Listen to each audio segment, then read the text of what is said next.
Looking at the divorce papers handed to him, Robert burst into laughter. Sounds great. I'll grant you the divorce. With no income, you'll come crawling back to me in no time. Haha.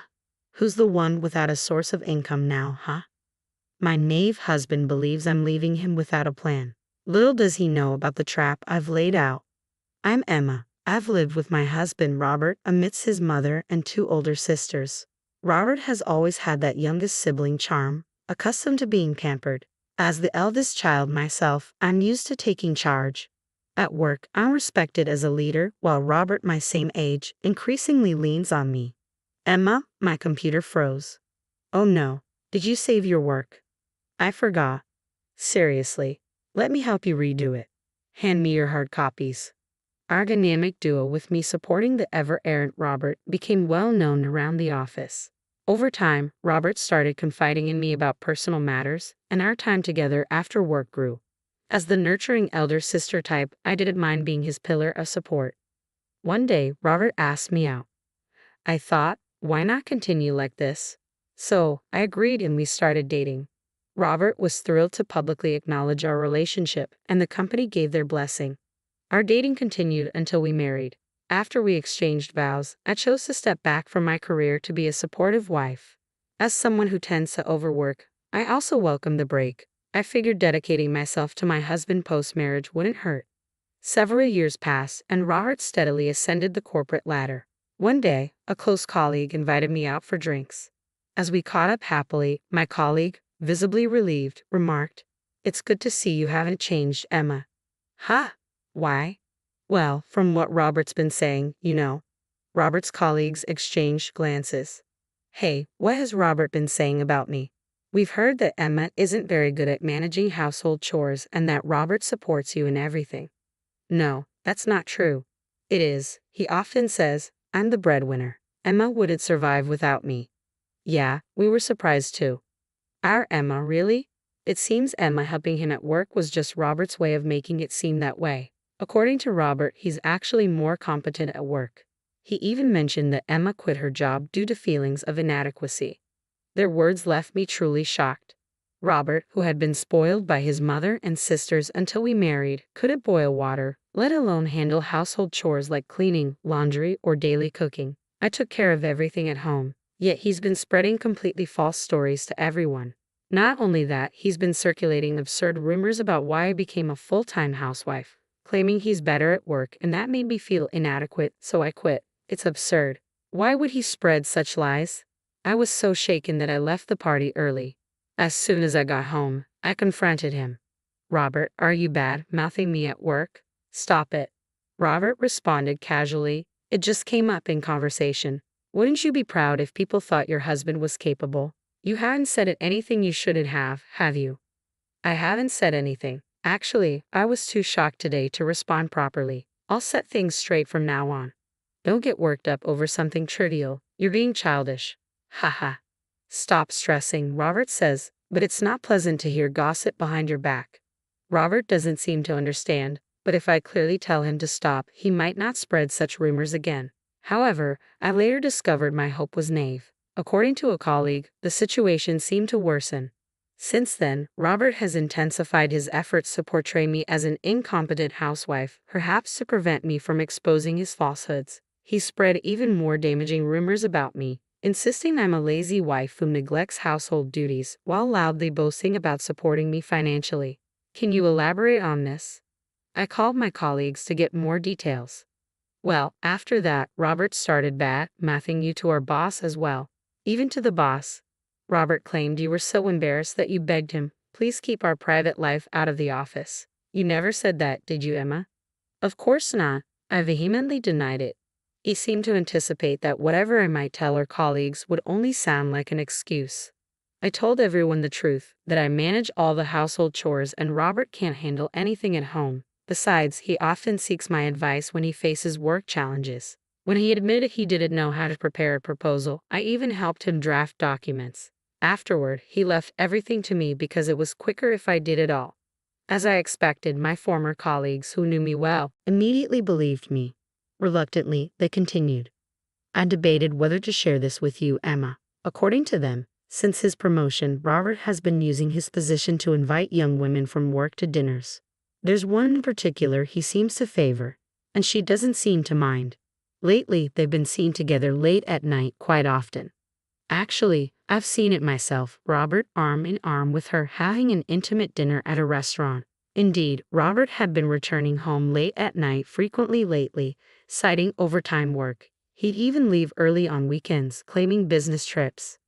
I see, thank you for letting me know. Then it all became clear. Robert wasn't just undermining me at the office, he was also cheating on me. Not only was he spreading rumors about me, but he was also seeing another woman in secret. I can't forgive him. I can no longer bring myself to support such a person. I kept my anger and determination to myself and chose to maintain the facade of our normal life. Unaware of everything, he continued to seek my guidance on work matters as usual. Hey Emma, the progress on our next project isn't looking good. If this fails, it could be detrimental to the company. Where do you think we need to adjust our schedule? Oh, and by the way, we need an urgent proposal ready by tomorrow. I'm tied up with something else. Despite his circumstances, I calmly advised him and prepared the proposal. During this period, Robert frequently worked late, citing, I have to stay back, and often didn't return home until morning. It was only after completing the project preparations that I handed him the divorce papers. I can't continue like this with you. Let's end things, I said firmly. Upon hearing this, Robert burst into laughter. Divorce? What can you do without any income? I'll find work, but who would hire you after years of being a stay-at-home wife? Best you could hope for is a part-time job for some extra cash. Still, I no longer want to be with someone as unfaithful as you. I can't stand it. When I mentioned his infidelity, he was taken aback and raised his voice. What? An affair? You're just imagining things, aren't you? Do you have any proof? I stayed silent, and Robert left with a sense of triumph. You're jumping to conclusions without any proof. Since you're the one who brought up the divorce, you should be the one to leave this house. With that, he forcefully took the divorce papers and expelled me from our home. However, I had already prepared my bags to leave. I picked them up and walked out. As I left, I heard Robert's mocking words, You, with no place to stay, will be back soon enough. They'll come begging later. Yet it was Robert who came begging the next day. Emma, what's going on? The document you gave me the other day was a mess. The schedule I revised based on your suggestions had so many gaps. Even after discovering his infidelity, I continued to create documents for him, but with a twist in their content. I directed him to develop schedules based on impractical assumptions and intentionally made flawed suggestions for his proposals.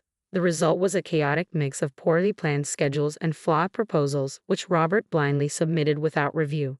Predictably, the project ended in a disastrous failure, causing Robert's reputation within the company to plummet. With trust eroded, Robert was demoted. Dissatisfied with his new role, he blamed his wife, claiming she had influenced his decisions. This defense backfired, further damaging Robert's standing. The company viewed his dependence on his wife for business decisions as a serious issue, overshadowing the project's failure itself. I noticed a significant improvement in your work efficiency after your marriage. Have you been consulting your wife all along? Like this incident? No, this was the only time my wife assisted me. Robert realized there was no use defending himself anymore. His incompetence, his reliance on others for everything, had become apparent to his boss. He tried to contact me multiple times afterward, but I ignored all of his attempts because they were simply bothersome. Then one day, a lawyer claiming to represent him visited me. Robert says you're always welcome to return. Even now Robert believes I might come back, and you're welcome to return? How arrogant and absurd. Please convey to Robert that I have no intention of returning. If he's concerned about my well-being, he shouldn't be. I'm prepared to build a new life for myself. I believe it's Robert who's struggling without any income now, I remarked as I dismissed the lawyer. A few days later, my former boss contacted me upon learning that all of Robert's recent work had actually been my own achievement. Emma, would you consider returning to us? Return? But I've been out of the workforce for some time now. You haven't been out of work at all. You've been handling your husband's responsibilities all along. I understand if working in the same place as your ex-husband might be uncomfortable. Following this, my boss negotiated with higher management to ensure Robert and I wouldn't be in the same department. A few days later, he called me again. Emma, you don't need to worry about anything anymore. It turned out that Robert was the one who got transferred, not me. Since the incident, he had been viewed as a liability, and there were already discussions about moving him. He was considered unsuitable for such a critical department in the company. A week after I turned away the lawyer, Robert called me. Emma, please help me. They've transferred me. It seems they informed him, but I haven't heard anything. Where to? In response to my question, he exclaimed, to some remote place I've never even heard of. A department where I won't handle any crucial tasks for the company. There's no chance of promotion. It feels like I've been banished. Well, isn't this situation perfect for you? You can't make decisions independently, you delegate everything without checking, and there's no way they'd place someone like you in a critical role. We've been a team up until now. From now on, continue supporting me. You're the one who made me lose my will to support you. If you hadn't betrayed me, I would have continued backing you behind the scenes. I did betray you. It wasn't serious with her. Whether it was serious or not doesn't matter. What I can't forgive is that you deceived me. Once trust is lost, it's irreparable. Please don't leave me. I can't live without you. At this point, Robert's words failed to sway me. That may be true. I can't imagine you, unable to manage your work or the household, surviving alone. You've always relied on others, and now it's catching up with you. What happened to the reliable Emma who always used to support me? The moment you cheated, lied to your colleagues, pretended to be competent at work, and fooled around with female coworkers behind my back, you lost that support. You brought this upon yourself. I hung up on Robert in the heat of the moment and blocked his number. There was no satisfaction in being relied upon by him now. Afterward, I proceeded with the divorce. I made sure to secure appropriate alimony from both him and his mistress. Only a few trusted friends know my whereabouts since leaving the house. Blocking his calls spared me from Robert's harassment. Now, I occupy the position he once held, thanks to my familiarity with the department's operations gained through assisting him. Even after leaving, I kept informed and resumed working diligently as I did before marriage. Just as I was beginning to move on, Robert's mother and sister appeared. You must be Emma, right? They glared at me. You deceived my son and took his position. I never approved of you from the beginning, but I didn't realize you were this deceitful. Robert's habit of dishonesty hasn't changed, has it? My mother-in-law's accusation prompted my own mother to respond, her face flushing red. What did you just say? Are you accusing our Robert of lying? Now I see it clearly. It's because all of you unquestioningly believe everything Robert says that he's ended up like this. What do you mean by like this? Ask anyone at his workplace and you'll find out. Robert can't manage anything on his own. He's skilled only at being coddled and relying on others. He even expects people to cater to him. Facing my in-laws who were trying to pressure me, I remained composed as I spoke. And that's not all. Behind everyone's back, he slandered those who supported him and fabricated a persona of greatness. I didn't take Robert's position from him. Rather, his true colors were revealed, leading to his transfer. Even so, isn't it heartless for you, his wife, to abandon him? You should direct those words to Robert himself. While he was having an affair, he had me cover for him at work. Did he mention any of this to you? What? What are you talking about? Just as I suspected, he only tells you what suits him. That's typical of Robert, even now. By the way, if he has grievances, why doesn't Robert come here himself? Could it be because he doesn't want to face his colleagues after lying, cheating with a coworker, which all came to light, and getting transferred? I doubt he'd dare show his face now, would he? A fair transfer? What's that supposed to mean? I suggest you not take everything he says at face value. I'll take my leave now. Realizing the truth in my words, my in-laws left awkwardly and quietly. With Robert having played his final cards through his mother and sister, there's likely nothing more he can do.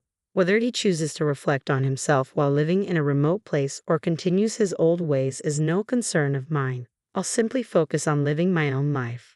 I'm truly grateful to the boss who recognized my abilities and welcomed me back to the company.